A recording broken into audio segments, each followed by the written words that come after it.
falar sobre o método Kovačić. Hoje, até como o Dr. Vô falou, nós trabalhamos num regime de família, então geração até geração. Então sempre foi o Sr. Estevam, Dona Júlia, a Celeste, e devido a todos esses problemas políticos que tivemos, nós acabamos criando uma pessoa jurídica, que é a Associação Estevam e Maria Kovačić. Foi criada para zelar e cuidar dos interesses do método Kovačić, justamente para combater certas arbitrariedades que existiram, como esse processo que não tem fundamento algum, não tem nenhuma amparo legal, mas enfim, quando a gente é pessoa física ali sozinha, não tem mais ninguém, fica difícil, né? Essa associação, ela foi criada por alguns membros da família, vou apresentar rapidamente. Aqui na esquerda está o Jotacir, Daniel, sou eu, Celeste e Sérgio. Celeste e Sérgio são netos do Sr. Estevam e acabaram aprendendo o método junto com ele. A Celeste passou muitos anos da vida dela, lá na década de 80, final de 70, começo de 80, junto com o Sr. Estevam, fazendo como se fosse um estágio. Depois acabou, como isso não é a nossa fonte de financeira, então ela depois teve que trabalhar e teve que parar um pouco esse trabalho. Voltando logo mais. Bom, esse aqui é o Sr. Estevam. O Sr. Estevam, ele é um eslovaco, veio para o Brasil na década de 20, mas só começou o seu trabalho, na verdade, mais para frente, em 1948, já próximo dos 50 anos. Ele começou o trabalho dele de uma forma bem simples, com observações cotidianas. A primeira coisa que ele fez em todo o método dele foi descobrir a origem da doença, o que causa a doença. Então, para o método Kovačić existe uma causa específica que gera todo o processo da doença. Em 1948, pouco antes, a esposa dele, ele morava já no Jabaquara, tinha um terreno grande, naquela época era praticamente chácaras ali no Jabaquara, não existia tudo que existe hoje. Então ele tinha um terreno e criava algumas galinhas no quintal. Essas galinhas eram divididas mais ou menos em 2 cercados, e ele percebeu que as galinhas que ficavam num cercado estavam começando a adoecer. Começaram a ter feridas, algumas tumores, doença, estavam indo a óbito, e reparou que as galinhas do outro cercado estavam normais, nada acontecia. Ele instintivamente pegou, tirou essas galinhas do cercado que estavam adoecendo, passaram para o outro, e ali a doença estancou ou regrediu muito. Não tinha mais aquela evolução rápida que tinha. E para muitos não significaria nada, mas ele já tinha um conhecimento da radiestesia, profissionalmente ele era motorista, mas ele era estudioso, ele sempre foi uma pessoa autodidata, ele lia muito, estudava muito, pesquisava muito, apesar de não ter formação escolar. E ele já tinha um conhecimento da radiestesia, através desse fazia radiestesia e começou a trabalhar com ela na abertura de poços. Naquela época era muito comum, praticamente todo mundo que morava na região ou próximo tinha o poço para poder tirar água, ali não tinha nenhuma rede de distribuição. Então ele tinha esse conhecimento, ele resolveu entender o que estava acontecendo naquele espaço físico que as galinhas adoeceram. Então ele foi lá com o pêndulo e verificou que ali tinha uma irradiação, e essa irradiação estava causando isso. E daí foram muitos anos, ele foi pesquisando. Eu digo muitos anos, eu digo que antes de começar a atender publicamente, receber as pessoas, teve um espaço de 12 anos. Então nesses 12 anos ele trabalhou nessa pesquisa, identificar a origem da doença, uma forma de tratar as pessoas. Então, ele foi pesquisando, descobriu que tinha uma irradiação maléfica, e essa irradiação, quando algum organismo vivo, digo, pessoa, animal ou vegetal, fica sob essa irradiação, ela vai adoecer depois de uma exposição prolongada. E durante essa pesquisa, ele costumava, quando ele sabia que alguém estava doente, ele ia até a casa das pessoas, quando sabia que estava com câncer, e verificava se onde essa pessoa passava muito tempo, basicamente a cama, tinha a mesma irradiação. Então, por exemplo, esse é um desenho que ele utilizava. Se vocês verem a pessoa da direita, tem os traços vermelhos, se veio de água do subsolo, que estava irradiando da forma maléfica. Então ele verificou que a pessoa que estava doente tinha essa irradiação. Essa foto é de 1953, não foi uma foto, não foi um desenho, não foi uma pessoa, foram centenas. Ele verificou, essa aqui é uma outra, já em 1960, aí ele já atendia publicamente, já tinha definido toda a sua teoria. Aqui a pessoa que estava doente, a pessoa da esquerda, o veio de água corta exatamente ao lado dele, é um veio de água mais estreito, vocês repararam que no outro tinha 43 centímetros, escrito lá, acho que não dava para ler. Esse aqui é algo mais fino, E depois dessa pesquisa ele definiu e pôde fazer certas afirmações, depois desse longo tempo de pesquisa. A primeira, ele afirmava que o câncer é um vírus. O câncer não é a manifestação. O câncer é um vírus que se aloja próximo à região do coração e do baço. Câncer não é contagioso, não é hereditário e ele é adquirido individualmente. Todas as informações, lógico, sobre o ponto de vista do método combativo. Essa aqui é mais uma ilustração, também de 1960. Ele descobriu que a pessoa não basta ficar só sob essa radiação, ela tem que ficar exposta a essa radiação prolongadamente. Então, você sentado aqui por 1 hora, 2 horas, não é problema algum. O problema é quando você fica exposto a essa radiação todos os dias, ou a maioria dos dias da semana, por volta de 3, 4 horas. Então, na cama é o principal lugar. Você fica ali 5, 8 horas dormindo. Então, você fica parado em relação ao solo 5 horas por dia, todos ou a maioria dos dias da semana, e para desenvolver a doença, as manifestações clássicas dela, você tem que ficar 2 anos nessa rotina.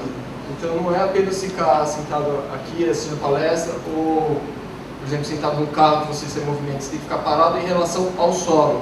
E no solo, obviamente, tem que passar esse veio de água contaminado.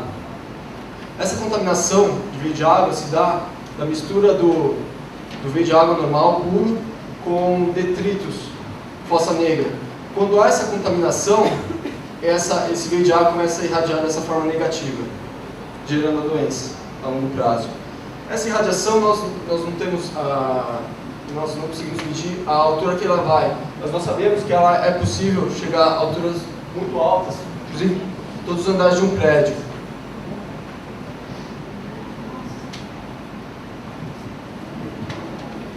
Como funciona o processo da doença se alojando no organismo? Eu disse que são 2 anos de exposição para a doença se manifestar. Mas antes desses 2 anos, a partir do momento que você começa a ficar exposto a essa radiação, o vírus vai se alojar no seu organismo. E ali ele vai ficar esses 2 anos incubado. Ele vai ficar ali esses 2 anos ganhando força. E durante esses 2 anos, a pessoa vai começar a experimentar disfunções no organismo. Vai começar a ter um cansaço excessivo, vai acordar mais cansado do que foi dormir, dores pelo corpo. São algumas disfunções que vai levar a pessoa a procurar um médico, um terapeuta, e não vai ser possível no momento um médico fazer um diagnóstico apurado da doença. Por quê? Porque ela não tem a manifestação clássica dela. São os vírus que estão trabalhando no organismo, enfraquecendo ele para quando for o momento certo poder se manifestar. A primeira manifestação da doença é logo aos 2 anos, é o tempo médio para a doença se manifestar. Depois disso, vai ficar um período de 6 meses, 2 anos para a doença se manifestar novamente. Geralmente é conhecido como metástase, mas aí já vem de uma forma muito mais forte. Porque se a primeira manifestação levou 2 anos para fazer o corpo enfraquecer para se manifestar, quando ele vem pela segunda vez, o corpo já está muito danificado pela própria doença e às vezes por terapias, tratamentos que são muito agressivos ao organismo e debilitam muito. Então quando a doença volta, ataca novamente, ela ataca com uma força muito maior. Como eu disse, durante os 2 anos vai ter as disfunções, cansaço, indisposição, dificuldade para dormir. Você vai tentar dormir, não vai conseguir, você vai acordar mais cansado e vai ficar nesse processo por 2 anos. Aqui, agora eu vou começar a falar, essa foi a teoria de origem dele. Foi como ele identificou o surgimento da doença e como ela trabalha para se manifestar no organismo. Ele, depois de ter essa confiança, ter essa certeza na mão, ele trabalhou de uma forma de tratar essa pessoa, como eliminar esse agente causador da doença do organismo da pessoa. E aí pode-se dividir a terapia em 2 fases. De 1960, que começou a atender abertamente ao público, até 1979, ele trabalhava com composto químico. Na verdade, teve algumas aperfeiçoações desse composto. Essa é uma foto de jornal de 1965, na qual ele mostra na mão, desculpa a qualidade, mas é muito antiga a foto, é de jornal, então tem resolução, aquela época não tinha foto, né? Ali na mão dele tem alguns frascos com esse composto, composto químico que misturava com água e tomava.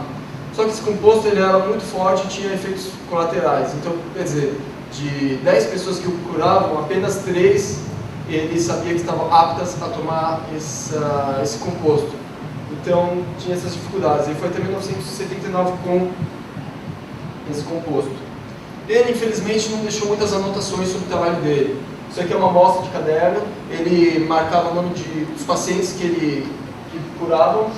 Então, ali, essa folha aqui é o paciente 211, é de 1960 esse caderno.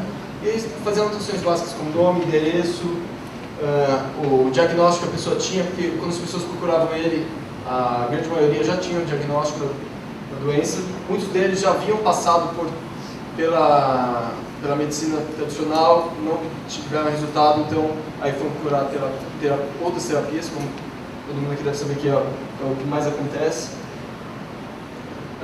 Dessas anotações que ele deixou, nós pudemos contar 2.346 pessoas que passaram nessa terapia. Nós sabemos que, na época do composto, nós sabemos que é muito maior porque nem todas as informações dele chegaram até hoje.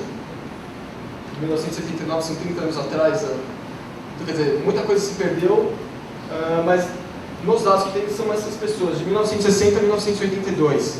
Vou falar um pouco sobre o número de pessoas que ele atendeu. Em 1960, quando ele começou abertamente ao público, antes disso ele viu algumas pessoas mais em caráter de pesquisa. Em 1960 começou com 26 pacientes no ano. E vocês viram o crescimento que teve.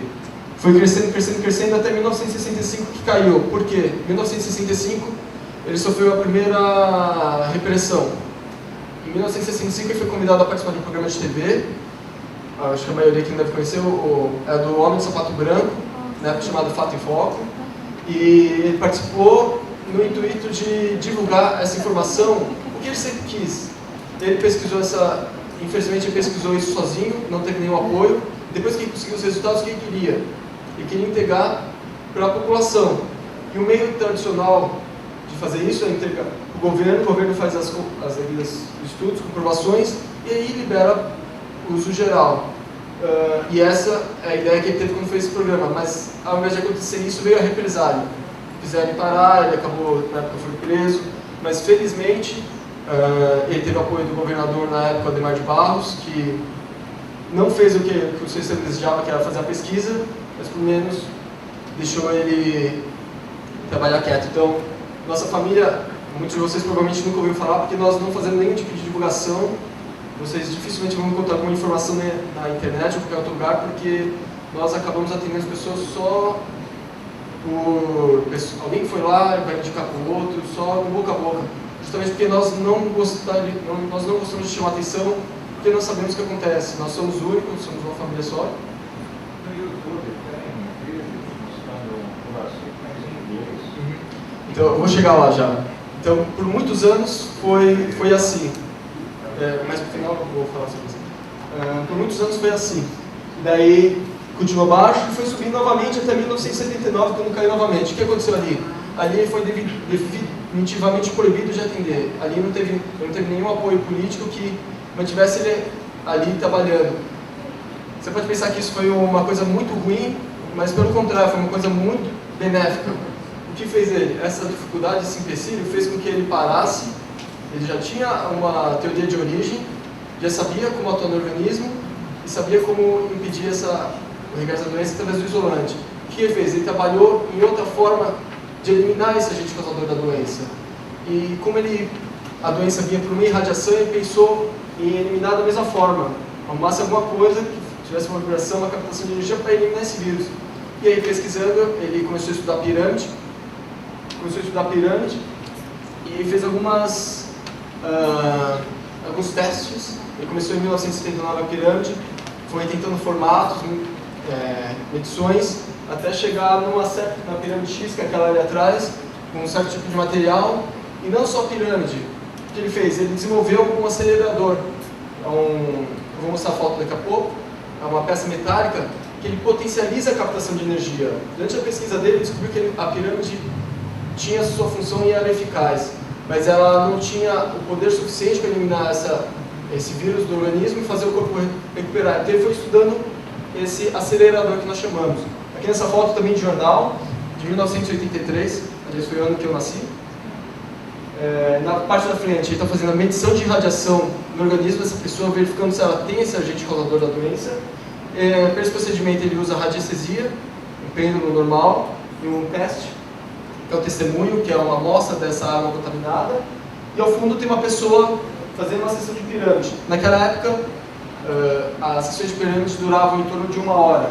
Com o aperfeiçoamento do acelerador, foi diminuindo o tempo da sessão. Essa é outra foto do seu Estevam, em 1981. Ele estudava e pesquisava dentro da sua casa. Dentro da sua casa tinha uma salinha pequena, simples, que ele reservou para fazer as pesquisas dele. Vou falar um pouco sobre a doença, como o médico combativo enxerga a doença. Para nós, a doença é o vírus, não é as manifestações, não é a leucemia, sarcoma, linfoma, tumor. Essas são as manifestações possíveis da doença. A doença, a partir do momento que se está no seu organismo, ela pode se manifestar em qualquer parte dele. Aonde estiver mais frágil, é onde a doença vai se manifestar. Se você usar o exemplo do fumante, o cigarro ele não causa o câncer, do nosso ponto de vista. O cigarro ele vai causar debilitações em todo o sistema respiratório, boca, língua, traqueia, pulmão, vai adoecer esses órgãos. E quando o vírus está no momento propício para se manifestar com a força suficiente, é lá que vai se manifestar, porque ali não vai ter a resistência que outros órgãos saudáveis do organismo teriam.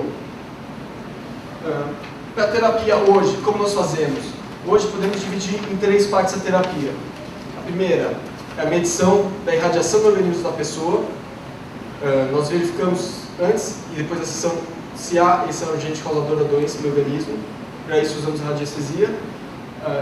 A segunda parte é eliminar esse agente causador da doença do organismo, para que ela não evolua mais. E a terceira parte é isolar a pessoa do contato com essa radiação do subsolo. Não adianta só eliminar o que está no organismo e voltar a ficar exposto a essa radiação, porque senão o ciclo começa novamente. Esses aqui são os instrumentos que nós utilizamos hoje para fazer a medição de radiação. É o pêndulo normal, nós utilizamos o de aço, mas pode ser qualquer outro material. E o teste, que é o testemunho, que é uma amostra dessa água contaminada. O teste, apesar de ter sua importância, ele não é fundamental na terapia. Por exemplo, hoje nós só atendemos pessoas que já tenham o diagnóstico médico. A pessoa vem até nós exigimos que ela traga uma cópia da biópsia. Justamente para quê? Para que o governo não tenha nada a questionar a nosso respeito. Então nós não fazemos diagnóstico, nós atendemos usuários e fazemos uma medição de radiação para saber se o que nós eliminamos, o que o nosso procedimento elimina, está no organismo ou não. Como é procedido essa medição de radiação? O radiestesista põe um pêndulo sobre a pessoa, enquanto a mão, a maioria aqui deve conhecer radiestesia, né? Não? O pessoal conhece radiestesia? Então, é um processo simples de teste de compatibilidade de materiais. Então, vai ter o teste numa mão, o pêndulo na outra e verifica se é a mesma frequência no organismo da pessoa ou não.